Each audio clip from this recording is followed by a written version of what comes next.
കാശ്മീർ താഴ്വാരത്തിൽ വച്ചെങ്ങാനും വെള്ളക്കാരന്റെ കയ്യിലെ തോക്കിന്റെ ബയണറ്റിന്റെ പോറൽ കൊണ്ട് പണ്ഡിറ്റ് നെഹ്റുവിന്റെ ശരീരത്തിൽ നിന്ന് ഒരു തുള്ളി ചോര വീണാൽ ആ ചോരയുടെ ഗന്ധം പേറുന്ന കാറ്റൊരു കൊടുങ്കാറ്റായി വന്ന് ഇവിടുത്തെ രാജന്യ സിംഹാസനങ്ങളെ കടപുഴക്കി വീഴ്ത്തും.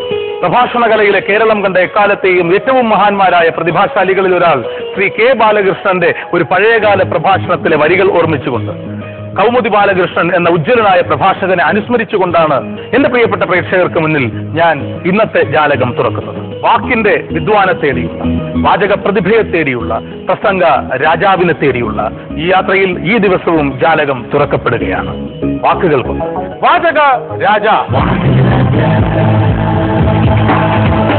ഈ ദിവസത്തെ മത്സരാർത്ഥികളെ നമുക്ക് പരിചയപ്പെടാം. തിരുവനന്തപുരം ജില്ലയിലെത്തിയ Indulakshmi, mister Irshad, Ranimol George. Jury അംഗങ്ങളെ പരിചയപ്പെടാം. RS പ്രദീപ്, നമസ്കാരം. ഡോക്ടർ രാധിക നായർ, നമസ്കാരം. ഒരു മന്ത്രിപുത്രനാണ്, അതിനേക്കാൾ കൂടുതൽ മികച്ച ഒരു മന്ത്രിയാണ്, അതിനേക്കാൾ കൂടുതൽ ഒരു പ്രഗത്ഭനായ ചലച്ചിത്രകാരമാണ്. എന്റെ വിഷയം ഇതല്ല, ഉജ്ജ്വലനായ ഒരു പ്രസംഗകനാണ് ശ്രീ KB ഗണേഷ്. ആരംഭിക്കാം. ആദ്യ റൗണ്ടിലേക്ക് വളരെ പെട്ടെന്ന് ലഭിക്കുന്ന, ആകസ്മികമായി ലഭിക്കുന്ന ഒരു വിഷയത്തെക്കുറിച്ച് ഓരോ മത്സരാർത്ഥിയും 100 സെക്കൻഡുകൾ വീതം സംസാരിക്കേണ്ട ഈ മത്സരത്തിൽ ആദ്യമായി റാണിമോൾ ജോർജ് ഈ വേദിയിലേക്ക് കടന്നു വരിക.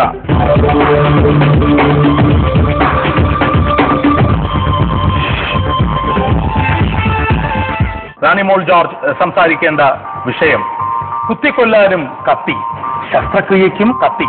നിഷ്ഠൂരരും ക്രൂരരുമായ രാഷ്ട്രീയ വെറി പൂണ്ട കാപാലികർ നിഷ്കളങ്ക ഹൃദയത്തിലേക്ക്, നിർമ്മല ഹൃദയത്തിലേക്ക് കുത്തിക്കയറ്റാൻ കത്തിയെ ഉപയോഗിക്കുമ്പോൾ പ്രിയപ്പെട്ടവരെ, നിങ്ങൾ ഓർക്കുക, ദൈവത്തിൽ നിന്ന് ദാനം കിട്ടിയ ജീവൻ സംരക്ഷിക്കുന്നതിന് വേണ്ടി ദൈവത്തോട് പ്രാർത്ഥിച്ച് കത്തിയെടുക്കുന്ന മറ്റൊരു വിഭാഗവും ഉണ്ട് എന്ന്.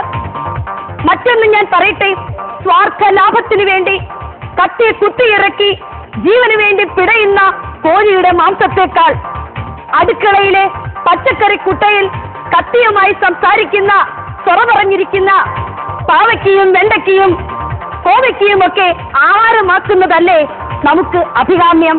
അടുത്ത കത്തിയുമായി നമുക്ക് വീണ്ടും കാണുന്നത് വരെയും നന്ദി, നമസ്കാരം. അല്ല റാണി, ഇതിനേക്കാൾ അങ്ങ് കുത്തി കൊന്നാ മതിയായിരുന്നു. എന്നെ അല്ല, അവരെ കുത്തിക്കീറുന്ന 3 കത്തികൾ കാത്തിരിക്കുന്നത് കൊണ്ട് ഞാൻ എന്റെ കത്തി തൽക്കാലം കത്തിക്കയറൽ ഇവിടെ അവസാനിപ്പിക്കുന്നു എന്ന് കത്തി വെച്ച റാണിമോളുടെ കത്തി കൊള്ളാം. ഇരിക്കാം.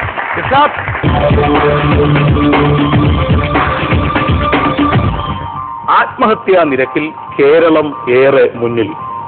സമൂഹം പെരുമ്പാപമെന്ന് പഠിപ്പിക്കുന്ന ഒരു സംസ്കാരം, മഹാപരാധമെന്ന് കുറിച്ചിട്ട പ്രമാണങ്ങൾ നമുക്ക് മുന്നിലുണ്ടെങ്കിലും കേരളത്തിൽ ആത്മഹത്യ കുറയുകയല്ല, കൂടുകയാണ്. എമിലി ഡിക്കിൻസനെ ഞാനൊന്ന് ഉദ്ധരിക്കട്ടെ. മനുഷ്യ മനസ്സുകൾക്കകത്ത്, മനുഷ്യന്റെ ആത്മാവിന്റെ അന്തരാളങ്ങളിൽ ചിറകിട്ട് ജീവിക്കുന്ന സ്വപ്നങ്ങളാണ് പ്രതീക്ഷകൾ. ആ പ്രതീക്ഷകൾ ചിറകുകൾ നശിച്ച് ഇല്ലാതാകുമ്പോൾ രൂപപ്പെടുന്ന ശൂന്യമായ നിരാശയിലൂടെയാണ് മനുഷ്യൻ ആത്മഹത്യയിലേക്ക് നടന്നെടുക്കുന്നത്.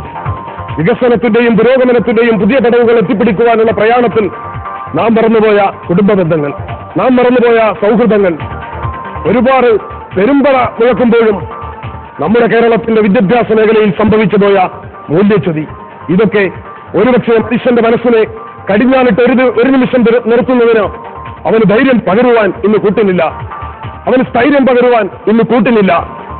കേരളത്തിന്റെ മഹാകവി നമ്മെ കൊണ്ട് പാടിച്ചല്ലോ, ഇത് നിന്റെയും എന്റെയും ചരമ ശുശ്രൂഷയ്ക്ക് ഹൃദയത്തിലെന്നെ കുറിച്ച ഗീതം. കോട്ടകാക്കുന്ന സഖ്യരെയും കളകളാരഭം മുഴക്കുന്ന പുഴകളെയും കാടുകളെയും വെട്ടി ഇല്ലാതാക്കി കേരളത്തിന്റെ ഹരിതഭയ നശിപ്പിക്കുമ്പോൾ മനുഷ്യൻ വൈയക്തിക ആത്മഹത്യ മാത്രമല്ല നടത്തുന്നത്, ഈ സമൂഹത്തിനെ, ഈ സംസ്ഥാനത്തിനെ, ഈ നാടിനെ ഇല്ലാതാക്കുകയാണോ? നന്ദി, നമസ്കാരം. വളരെ നന്നായിരുന്നു. ശരി, ഇന്ദുലക്ഷ്മി വഴി.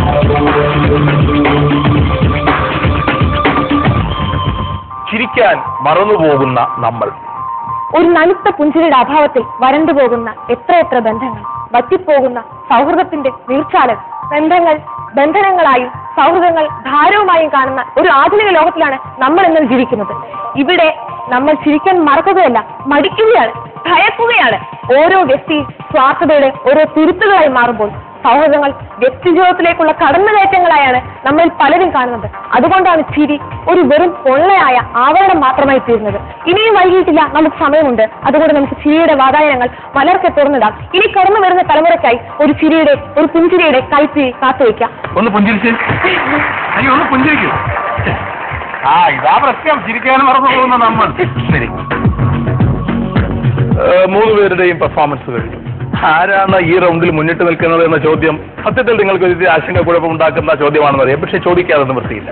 റാണിമോള് വളരെ ധൈര്യത്തോടെ സരസമായി കാര്യങ്ങൾ അവതരിപ്പിച്ചു. കത്തി കൊല്ലാനും കത്തി ഓപ്പറേഷൻ ചെയ്യാനും മാത്രമല്ല വയ്ക്കാനും കറിക്കരിയാനും ഉള്ളതാണ് എന്ന ഒരു വ്യാഖ്യാനം വളരെ നന്നായിട്ടുണ്ട്.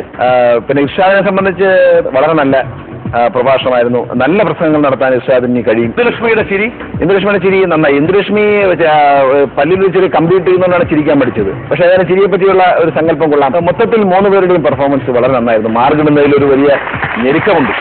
രാധിക, ഇന്ദുലക്ഷ്മിയുടെ ഒരു കുഴപ്പം അതിഭയങ്കരമായ വേഗതയായിരുന്നു. അപ്പൊ അതിലൊരു പ്രശ്നം ഉണ്ടായിരുന്നു. ഇർഷാദ് വളരെ നന്നായി പ്രസന്റ് ചെയ്തു. വാഗ്ധോരണി കൊണ്ട് ആശയങ്ങളെ ഞെരുക്കിക്കളഞ്ഞു.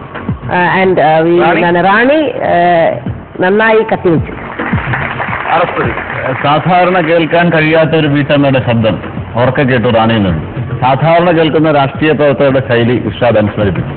പുഞ്ചിരിക്കാൻ മറന്നുപോയ മലയാളിയെ ചിരിപ്പിക്കാൻ ഓർമ്മിപ്പിച്ചു ഇന്ദു.